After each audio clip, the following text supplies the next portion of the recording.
Praise the Lord. Again, dalaygon ang Dios sa walay katapusan. Ato na sab nga isgutan, higala igsoon ang mga pulong sa Ginoo dinhi sa YouTube channel ning Taknaa. Apan sa di pa dayon yan na pahibalo na ako sa makausapan no nga doon na tay radio program matag adlaw gyud no sa different radio stations. Tanawa lang din sa ato nga channel no sa YouTube channel na to kay akong gi-post din ha ang mga schedule sa ato ang programa. O kung buot usab kamong makadawat direkta din na sa inyong mga email sa atong wali sa radyo, i-text ka na ko ang inyong email address kay padalhan ko kamo higala sa ato ang mga mensahe matag adlaw. Bino maiso na tong hisgutan ning Taknaa kining usa ka topic nga ato kining pagauluhan og the excuses of Moses, mga pamalibad, mga pasumangil ni Moses Maison. Kabalota nga si Moses usa sa mga batugang katawhan sa Dios.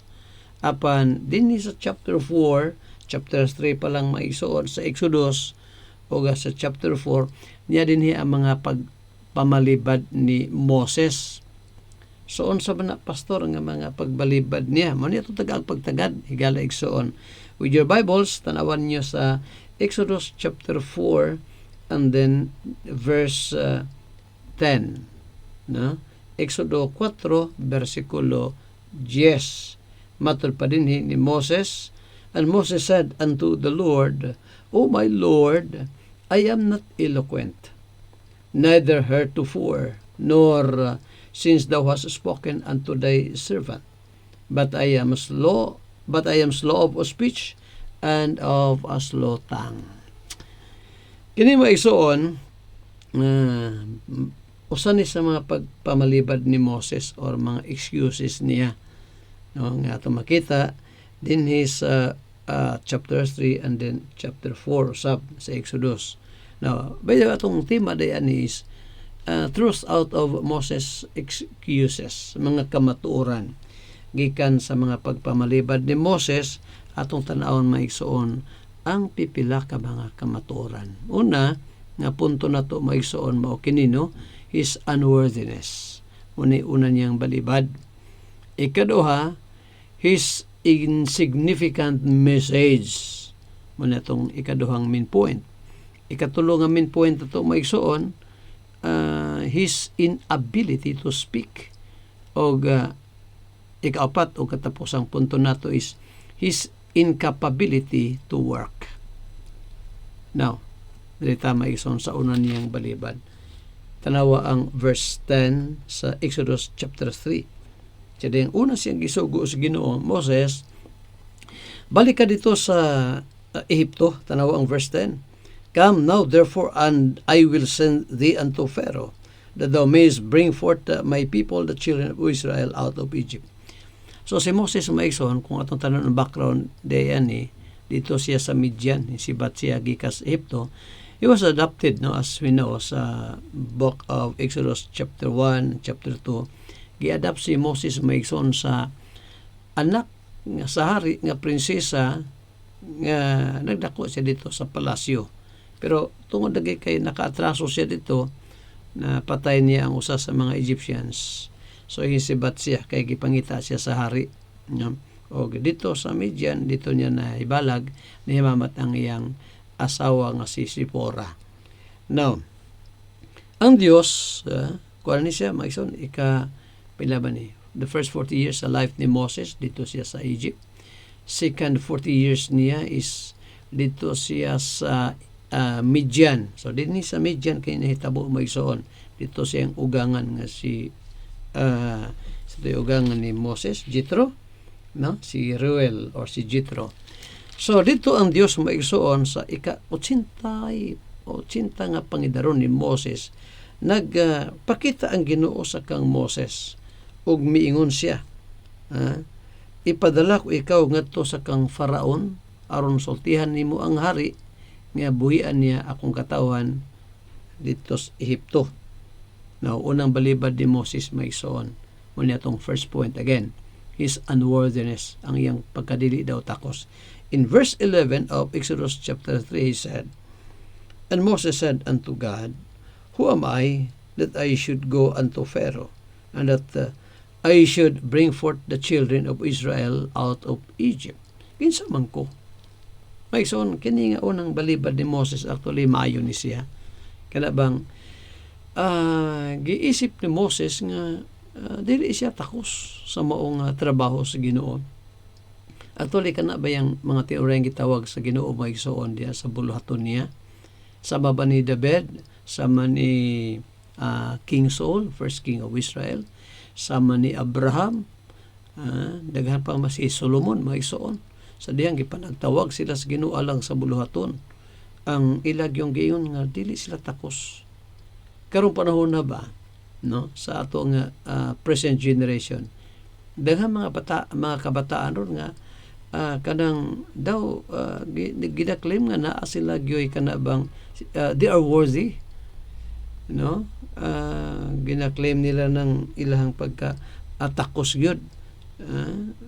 Kita na to ang pagkahambugiro sa daghang mga kabataan karon, no, ang pride ba, ang garbo ba, no, diya tumakitan nga si Moses dili ingon ana sa diyang gisugo siya. Imagine ang Ginoo mo'y nagsugo niya patun sa Egypto. Ingon niya, who am I? Kinsa man ko Ginoo? Kinsa man ko? Una, iyang pagkamakasala ba, kaya nakasala siya bago na siyang nakapatay siya dito sa Egypto. Then giisip yun ni Moses maigsoon nga he is unworthy, dili siya takos. Si Apostol Paul maigsoon gani ang iyang pagka-apostol, ingon niya, ako ang labing iwit sa tanan nga apostles. O sa daghan niyang nahimo maigsoon si Apostol Paul, nakasulat siya sa daghang kay mga libro, nakastablisar siya daghang kayong buluhaton, o gani nakaabot pagay siya dito sa third heavens o sa kapanahon. Pero kung imong tanawon maigsoon ang 1 Corinthians 15 verse 10, sa ingon ni Apostle Paul dito, matud pa niya, no? But by the grace of God, I am what I am. Niya sa grasya daw sa Ginoo, nahimo niya tanan tungod sa kaluoy sa Ginoo. That's in verse 10 of 1 Corinthians 15. He mentioned the word grace for 3 times. Kanang mao nga basahon maigsoon. So makita nato dinhi ang the beauty of humility. Ang pagka-anindot sa taong mapainubsanon. Sama ni Moses, dinhi sa iyang first excuse sa iyang unang pagbalibad, may man eh. Hindi ko siya takos, hindi mo ko takos Ginoo. Who am I that I should go unto Pharaoh? Although, mayon na ito maigsoon, si atraso dito, pero wala yun yung rason is dili siya worthy. Nagyon sa Proverbs chapter 22 and then verse 4, no? 22 sa Proverbio, unya versi Solomon may nagsulat ani. Unya versikulo 4. Try to see that the chapter maigsoon, Proverbio 22, unya balikan to ning Exodus chapter 3 by and by. 22 unya versikulo 4. What did Solomon say in this verse? Atong tanawon kadali. Kita nyo na, ingon niya din no? By humility and the fear of the Lord are riches and honor and life. Sa pagkamapayunsanon daw, no? O ang pagkadlok daw nga to sa Ginoo sa ka bahandi, dungog o kinabuhi. Sa itatag asa ta makabaton og dungog, asa ta makabaton og bahandi. Naradiri sa Bible maigsoon. Mo ni real riches. Matuon nga bahandi maigsoon. Unsa daw? Ang pagkabapayubsanon by humility o ang pagkahadlok nato sa Dios mao'y mga bahandi, dungog o kinabuhi. Another verse maigsoon. Mato pa ni Paul sa mga taga Roma, Romans chapter 12 and then verse 3. Let us see kung sige pamulong din ni Apostol Pablo ngatos mga taga Roma 12 and then verse 3 of the book of Romans. He said, For I say, through the grace given unto me, to every man that is among you, not to think of himself more highly than he ought to think, but to think soberly, according as God has dealt to every man the measure of faith. Ang gitudlo rin ni Apostle Paul maigsoon ang pagka mapainubsanon. Dili daw pag-isip sa ato ang kauyon nga labaw, magpahitaas ta, no? Dili gyud kay di gyud ang Ginoo maysoon, so ko ba gyud sa mga tawo nga mapasigarbuhon. Kung doon na tayo mga nahimo, pasagdi ang bang tao musultian na, dili kita. Solomon gyapon gasultian na dito sa kumasayip, no? Maysoon, tanaw daw niyo ang Proverbio 27 kung tama ba din pagkutlo na ko sa maong verse. 27 of Proverbs, and then verse 1. Sige, ingon din ni Solomon. He said, boast, verse 1, okay. Boast not, actually verse 2, no? Pero basahon sa anak ko ng verse kulo, no? Boast not thyself of tomorrow, for thou knowest not to what a day may bring forth. So bisan pagay daw atong kaugmaon higala, di nato nangi ipasigarbo kay wata may baloon sa madalaan ng adlaw sa mahitabo. Verse 2, ingon din hi, let another man praise thee, and not thine own mouth, a stranger and not thine own lips. Laing tao ang padayga kanimo, og dili ang imong kaugalimong baba. Ang ubang tao, dili ang imong kaugaligong mga ngabil. Unang makita nato rin maigso, no? Sa unang pagpamalibad ni Moses, kining the beauty of humility. Kanindot sa pagkamapainusanon. Si Jacob, maigso, na-mention ako na, pa ni Jacob sa Genesis chapter 32, sa dihang gisugo siya sa Ginoong pabalikon dito sa Canaan. Pa ni Jacob sa 32 of Genesis, and then verse 10.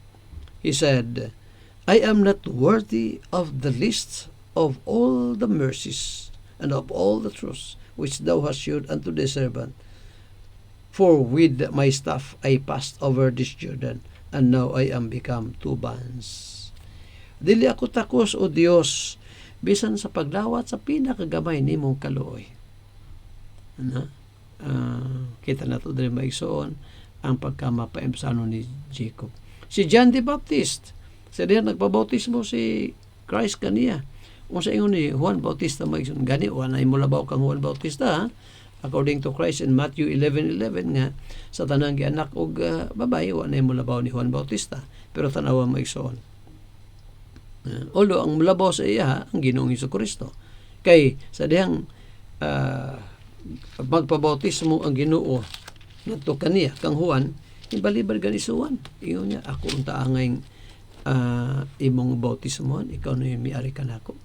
Ngayon pa ni John dito sa Book of John nga bisan gay daw sa pagbadbad sa hikot sa iyahang liston, dili siya takos. Grabe mo iso, no? Munang gituboy pagayo sa Ginoo si Juan Bautista, si Jacob, tungod sa ilang gipakitang humility. Unya, may isang labos na ang Ginoong Jesucristo. Siya tong supreme example as far as humility is concerned. Kita na to din ha diya sa Pilipos Kapitulo 2 gikan sa verse verse 5 down to verse 8. Nga bisan pagani gihukasan ni Kristo Jesus ang iyang pagka-Dios, iya kini gihukas ug misulob siya sa dagway sa pagkatawhanon, unya bisan pa ang kamatayon iya kanang giantos dito si babaw sa krus. Paubos siya, no?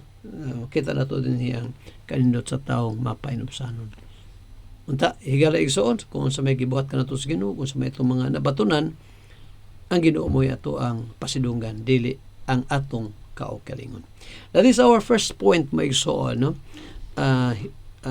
His unworthiness, ang pagkadili daw takos ni Moses sa sugo kaniya sa Ginoo. Ikaduha nga punto nato is his insignificant message. Ikaduhang palibad ni Moses, tanawa ang Exodus chapter 4 and then verse 1. Let's go back to the book of Exodus. Exodus kapitulo 4, muni unang sugo sa Ginoo, verse 10. Exodus 3 verse 10. Ang ikaduhang sugo sa Ginoo nga diin balibad na pud si Moses. Verse 1 of Exodus chapter 4, and Moses answered and said, but behold, they will not believe me. Kataas-taas ang istorya sa Ginoo maisod kang Moses. Gikan rin sa imo nang basaw, no? Excuse me. Balik adres sa Exodus chapter 3 verse 11, verse 12. Exodus 3 verse 12, ang Dios gasulti ka Moses, taas ka ng gasulti sa Ginoo ka Moses.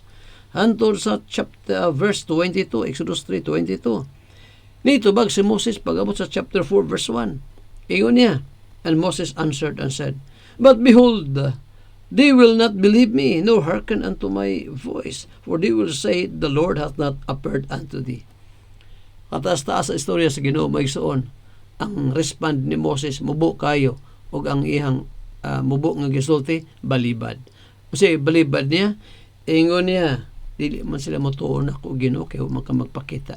Kasi gipakita din nga balibad ni Moses nga siya wala siya maayong mensahe kay wa siya makadawat ni gikan sa Ginoo.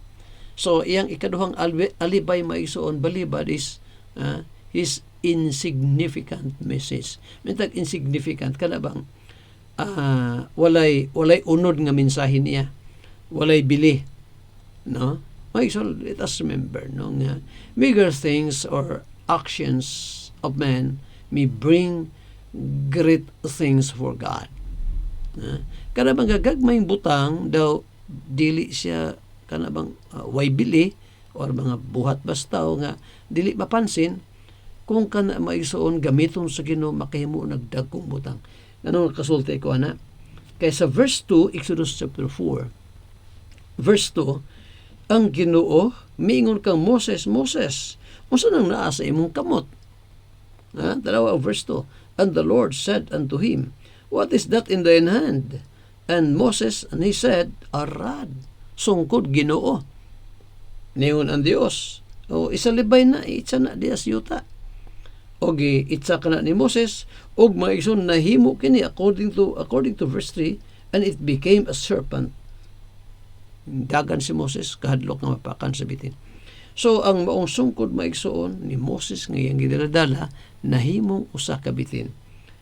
Then, ingon na po ng Ginoo, kupti ka na sa ikog, tail, o nabalik kini nga sungkod. Maigsoon niya. Usa na kong emphasize kini, no? Nga, bisan sa kagamay, katong sungkod ni Moses, nga naadala niya, yes, wala, dili siya kay si Moses maigsoon, balibad lagi siya, nga wa siya, muingon siya nga tingali ang mga Israelites, muingon nga, wala man mapakita kanimong Ginoo. Pero, pinaagi sa sungkod ni Moses maigsoon, naghimog mga milagro ang Dios. Muna nga sa gamay nga sungkod ni Moses maigsoon, mihimo kinigdag ko mga milagro dito sa Egypto. Diba? Basa na ito na gikas chapter 5 nga ito na sa chapter 12 maigsoon sa Exodus. The small rod of Moses. Another one maigsoon na explain nako na mention nako dito ng programa ni katong the 5 lobes and 2 faces of the small boy. Kita mo sa kabata diri sa Book of John chapter 6 maigsoon, 5 lang ka tinapay ug 2 ka isda. Ang Dios nagkahimog mga milagro ang Ginoo. Imagine, no? Takusan so people nakakaon niatong 5 ka isda o 5 ka tinapay ug 2 ka isda. Ang katong gamayng bato ni David, nga nakisangka siya sa kang Gulayat, pinagi lang sa usa ka gamay nga bato napildi si Gulayat. Nga naman to? Tungkol kay gigamit sa Ginoo galang instrumento. Unsa go si David makigaway niya itong almost 10 feet nga higanti nga si Gulayat. Si David batanon pa, di pa gyud siya anad sa giyera kay batanon pa siya. Pero pinagi sa gamay nga bato nga gigamit sa Dios, mga igsoon na pildi ni David si Gulayat. Kining word nga thank you, gamay lang nga pulo nga higala. Pero say malimtan nato na nga matagbuntag makaigon ta nga Lord, thank you sa bagong kusog, bagong adlaw nga imong gihatag kanamo. Gibalik nimo Lord ang kusog nga among gikanahanglan karong adlaw, nahimong agyanan among pagkatulog sa tibok gabi. Thank you Lord. Usay magson makalimot ta sa pagsulti ana. Salamat Ginoo sa imong blessings. Bisag dili ni lamian among pagkaon, apan salamat Ginoo. Labos tanan nalimot na ta maigsoon sa gibuhat ni Kristo dinhi kanato kitang nasay by His grace. Dapat din nato nakalimtan Kanang gamayng pulong nga thank you. Then kung ikaw higala, wa pa ka makasatig kaluwasan. Kada lang one word nga look, tumuto ka, tanaw ka kang Ginoong Kristo ug mamalawas ka. Isaias kapitulo 45 bersikulo 22. Look unto me, God said, and you shall be saved. Maluwas ka mo. Kamong tanan nga mulupyo sa yuta. Roma kapitulo 10 bersikulo 13. For whosoever shall call upon the name of the Lord shall be saved. Igala, dili kahalan, kung ikaw na minoron, yawa ka pa siguro sa imong kaluwasan. Dili na kinahanglan nga makaabot pa kag kolehiyo aron ka maluwas.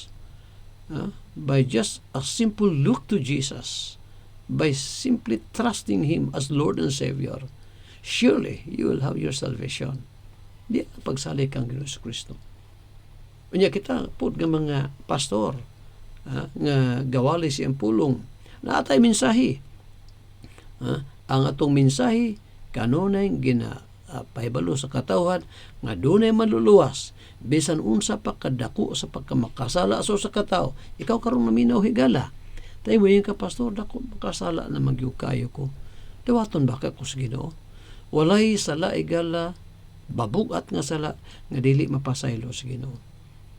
Bisan unsa kana ka pula, unsa kana ka itom, kahugaw, hinluan kana sa atong Ginoong Kristo. Just recognize na ikaw makasala. Pangayog pasaylon ini. Unya, saligan mo si Kristo kay siya lang ang buktong makalawas kanimo. So, gikan ining ikaduhang balibad ni Moses, makita nato diri maigsoon nga manggagmayng butang. Mga butang nga daw di walay bili sama ni atong sungkod ni Moses na himong instrumento. Salamat ay kamong mga nagaampo o nagatabang, nagapadala. Pastor, na akong gamay nga pambayad sa radio. Salamat kaayo. Kamong mga member sa church o sa mga missions nga nagatabang ni atong radio ministry o sa daghan pa mga buluhaton. Salamat kaayo. Gagmayng butang, apan kon ang Ginoo magpanalangin niya na makahimo ka ng mga dagko mga butang para sa Ginoo. Now, ikaduhang punto na to na, his insignificant message. Muning ikaduhang balibad ni Moses. Ikatulong balibad ni Moses, may ison mo kini. His inability to speak. Di ka mahutag balibad si Moses, no? Nisulti na po ng Ginoo diya. Verse 3, hantod sa unahan. Then verse 10, balibad ni po si Moses. Gadi lagi si mo atog Ehipto. He said, and Moses said, verse Exodus 4 verse 10, and Moses said unto the Lord, O my Lord, I am not eloquent, dili makumayong manulti Ginoo. Ni maayo akong mamaba. Kay ako mahinay sa pagpamulong og yungit sa dila. Slow speech and of slow tongue. Nga man ko Ginoo, di man kumayong manulti. Gikan nining ikatulong balibad ni Moses maigsoon nga dili sa maayong manulti. God sovereignly do things according to His pleasure. Tanawa unsay gipakita nga truth dinhi. Ang pagka-sovereign sa Ginoo. Verse 11, and the Lord said unto him, to Moses, kinsa ba day Moses naghimo sa baba sa tao? Who has made man's mouth? Kinsa ba naghimo sa baba sa tao? Or whom makes the dumb or deaf or the seeing or the blind? Have not I the Lord? Gikan sa mong balibad ni Moses nga di daw sa maayong manulti, maigsoon gipakita din ang Dios sovereign siya. Magbubuot siya. Kini ba yang doktrina nga pagka magbubuot sa Dios maigsoon? Mora ba ni doktrina nga maka-comfort unta nato apan panagsarin mo ning badunggan ginawali ron. Gawali man ko na pastor nga siya gamhanan. No. Ang pagka magbubuot sa Dios maigsoon, many times na ako na-mention this itong programa, lahi sa pagkagamhanan sa Ginoo. Minta nga God is sovereign and God is powerful. Duha ka butang maigsoon nga dili man nagsama. Yes, ang Ginoo gamhanan siya. In creation gibuhat niya ang tanang butang. Pero pag yun nato na pod nga sovereign siya, way magbuot sa Ginoo giunsa niya pagbuhat ang kalibutan. Walo ba tayo galang nga 70%, no? 70% pagbuhat sa Ginoo ang tubig una na kadako nga porsyento. Ang water ba, ang tubig ba, 70%. Ang kadagatan, ang kasapaan. Samtang ang yuta may 30% lang. Nga dinhi man tatagapuyo sa yuta o man mapuyo des tubig. Pero ganong ginato man na, tungod kay gipakita din ang pagka-sovereign pagka magbubuot sa Ginoo. In salvation, before that, tanawa maigsoon. Kita ba? Daghang di mo tuo nga dunay sa kaluwasan, dunay pinili ang Ginoo nga sa kaluwasan. Dahil ikaw karong higalang pastor na minaw, di ka mo tuo nga dunay election. Unsa nang election, pastor? Dili election nga political election maigsoon mo kanabang mo dumala sa tong nasod, no. Ang giyon akong election kanabang dunay mga taong gipili sa Dios sa wa pa matukod ang kalibutan, sumaha pa ni Paul sa Ephesians 1:4, aron nga pag-abot sa panahon pagkahimugso ning kalibutan luwason sa Dios ug kung mamatay na tawhana o mabalik ang Ginoo dalhon niya sa iyang gingharian. Ikaduhang Tesalonica 2:3 gipili aron maluwas. Daghang di mo tuo ana. Daghang masuko sa doctrine of election. Kay kuno unjust man na, pastor, kung doon ay pinili ang Ginoo. I-review ra gyud ni atong dili sa atong YouTube channel maigsoon. Tanawa diya sa playlists. Doon ay taas nga panahon nga akong gigahin din ang doktrina mahitungod sa pagpili sa Dios, no? Questions about election. Tanawan nyo na. No. Ano mention ako na kay ang verse 11 sa dihang ibalibad si Moses nga di daw siya may manulti. Giingnan siya sa Ginoo. And the Lord said unto him, Who has made man's mouth? Kaysa ba rin naghihimo Moses sa baba sa tao or sa makakita or sa bungol or sa amang or sa buta? Dili ba ako man Moses? Dili ato makitaan maisuon, no, nga ang Dios di ay kung mo trabaho siya, way magbuot niya. Imagine, no? Way magbuot sa Dios. Kasi naghimo sa mga taong buta, according to the verse, ang Dios. Kasi naghimo sa mga taong may kapansanandaan sa lawas, pagkahimugso gikan sa taguangkan siyang inahan. Ang Dios, dili Satanas. So, diri maigsoon, gikan sa pagbalibad ni Moses nga dili siya maayong manulti, makita nato nga ang Dios gisultin niya din niya ang iyang pagka-sovereign, ang iyang pagkamagbuot. In reprobation, kung doon ay magipili ang Ginoo higalang nga katawhan, doon na po yung mga taong wa niya pili, katong wa mapili, gitawag itong mga reprobates. Munang Romans chapter 9, gikan sa verse 17 down to verse 22. Kinsa man daw taong mag-question sa Ginoo. Muna nga gikan sa mga pamalibad ni Moses nang gawas kining maong kamatuoran. Ni katulong punto nato, his inability to speak, nga balibad ni Moses, makita nato rin ang kamatuoran nga ang Dios sovereign, magbuot siya. Katapusang punto nato may suon, balibad ni Moses, verse 13, And he said, O my Lord, send, I pray thee, by the hand of him whom thou wilt send. Kung sa iyang balibad diri, his ikaapat nga punto na ito maigsoon mao kini, his incapability to work. Dili siya makahibuan ni. Laktod nga pagkasulti, ningon si Moses, Lord, ayaw lang ko ipadala. Lain na lang. Lain na lang tao ipadala, Ginoo. Kung siya trust na ito makita din ni, mao kini. God's anger to those who neglect duties. Tanawa ang verse 14. Masuko na yung Ginoo maigsoon, no? Kung naay gisuko diha niya sa tao, unya dili buhaton sa tao. Tanawa ang 14. Exodus 4:14. And the anger of the Lord was kindled against Moses. Nasuko ang putlon ako pagbasa ng igsoon, na nasuko ang Ginoo kang Moses nga naman. Tungod kay si Moses balibad sa gipatrabaho kanya sa Ginoo. Kana day maigsoon nga mga kasuguan sa Dios kung ato day nang di nato na tumanon, ato nang supakon, masuko day Ginoo. Tarawa si Adan o si Eva. Si Adan una. Sa deng giina siya nga dili ka magkaon, makakaon ka sa tanang kahoy sa tanaman sa Eden. Apan sa kahoy sa pagila sa mayog daw tandi ni mo na kaonon Adan. Kay sa adlaw nga makaon ka mamatay ka gayod. Karon kay kaon. Suko ang Ginoo. Although gi-permit sa Dios, pero suko ang Ginoo. Sinitabo namatay siya dan. Og tungod siyang kamatayon spiritually. Maigsoon nasinati sab nato na. Mao na nga resulta na sa nahimo niyang paglapas sa sugo sa Ginoo. So diri kita nato nga dapat kung unsay gipabuhat ka nato sa Ginoo ato nang buhaton. Na-remember nako ning Jerusalem Church ba? Diba? Dayo kayab ni Christ sa Matthew 28 verse 19 to 20 kisugo niya ang Jerusalem Church. Go ye therefore and teach all nations, baptizing them in the name of the Father, sa ngalan sa Amahan, sa Anak, sa Espiritu Santo, teaching them to observe all things whatsoever I have commanded you.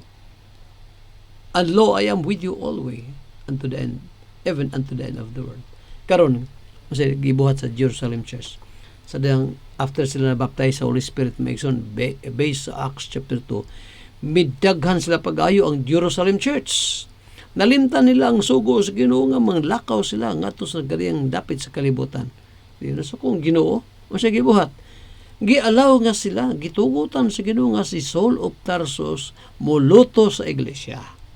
Muna kita din ta kinahanglan nga hampakon pata sa Ginoo aron nga kastiguhon pata niya aron mo tuman ta sa iyang sugo. No, di na kinahanglan igala kung sa gisugo sa Biblia. Si John Mark, na-remember na ko ng si John Mark Mason ato mahimong blessing at first. Kaya sa Acts 13 verse 13, ipakuyog nila sa ilang first missionary journey ni Paul ug ni Barnabas. Apan mi balik sa agi si John Mark, nahimong resulta nga nag-away ning managhigala si Paul ug si Apostol Paul ug si Barnabas tungod ni John Mark. Although later on na-revive po ni si John Mark. Pero at the beginning, nahimo siyang hinungdan sa panag-away sa duha ka missionary, no? Si Barnabas ug si Paul. Now, sa mga church activities maigsoon, dapat di nato biyaan atong panagkatigom. According to Hebrews 10 verse 25, forsaking not the assembling of ourselves as the manner of some is. Mo na nga kanang pagdili nato ang pag balibad nato sa gipabuhat sa Ginoo dinhi kanato. Moresulta kana sa kasuko sa Ginoo. Dapat obedient tayo gala. Ang ato ang dito kalimtan ang pagtabang sa buluhaton sa Ginoo. Pagdala nato sa atong mga tithes and offerings din sa atong mga kasimbahanan aron ampuan kana ug magamit kana para sa buluhaton sa Ginoo. Labaw tanan ang ato nga pag-share sa gospel ngadto sa mga wapa pagsatig kaluwasan. Pastor, di ba kung maayong manulti, Pastor? Maulo man kung mo share sa gospel nga to sa uban, sa akong mga parente. Inamat ay YouTube channel. Agdaha sila. Ina nga, paminaw sa YouTube channel, no? I-search lang niya, Andres Atop Jr. O niya, i-share na sa mga parente. Kaya din itong programa mo isun, gina-emphasize ko na to, dinhi ang kaluwasan diha kang Kristo Jesus.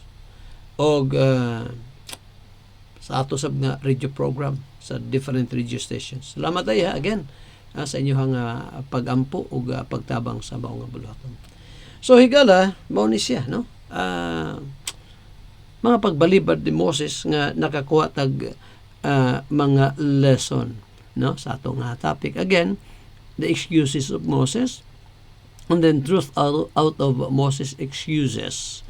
Nga una, no, is unworthiness. Kita nato din first point nato na kita nato din ang the beauty of humility, ang kanindot sa pagka mapainupsanon sama ni Moses. Okay ra ning balibaran ni kay dili siya ator-atoron si Moses, no? Ikaduha nga balibad ni Moses maigsoon is his insignificant message. So na magagmayng butang apan kung i-bless ka na sa Ginoo, mahimong galamiton alang sa pagpauswag sa iyang gibuhaton, labi na sa salvation sa iyang mga elect. Mo na igala, gamay lang nimong agda sa imong mga parente. Sundaragod ninyo ng YouTube channel, Pastor Atop, tanawa lang na din na, no? Search lang Andres Atob Jr. Aron makadungog ka sa mensahe. Kada higala, gamay lang ng invitation, pero makahimo nagdakong mga butang sa kinabuhi. So sa kataong wapak sa kaluwasan sa Ginoo kung siya baguhon sa Dios. Ikatulo na to nga punto, ako lang i-recap kadali, his inability to speak. No, nga si Moses, Simon, mayong manulti, apan din higipakita ang Dios mo'y usa ka Dios ka magbubuot. Then lastly, his incapability to work. Ang truth nga ito makita dali higala, dili mayong mubalibat tas gipatrabaho ka na to sa Ginoo. Kini pag Bible study, sugo ba sa Biblia na study to show thyself approved unto God according to 2 Timothy 2:15. Sundugo na to ang mga Christians dito sa Berea, no? Acts 17 verse 11 nga kada adlaw ga search sila sa scriptures. Igala, magatapos na. Apan tingali ikaw karong naminaw, wala pa makasinatis kaluwasan. Hinumdumin ni nga ang makaluwas ni mo igalaway lain kundili si Ginoong Hesukristo lamang. Siya lang ang makaluwas kanimo. Dugo ni Kristo mao'y makahatag kanimo o makahinlo sa imong mga sala.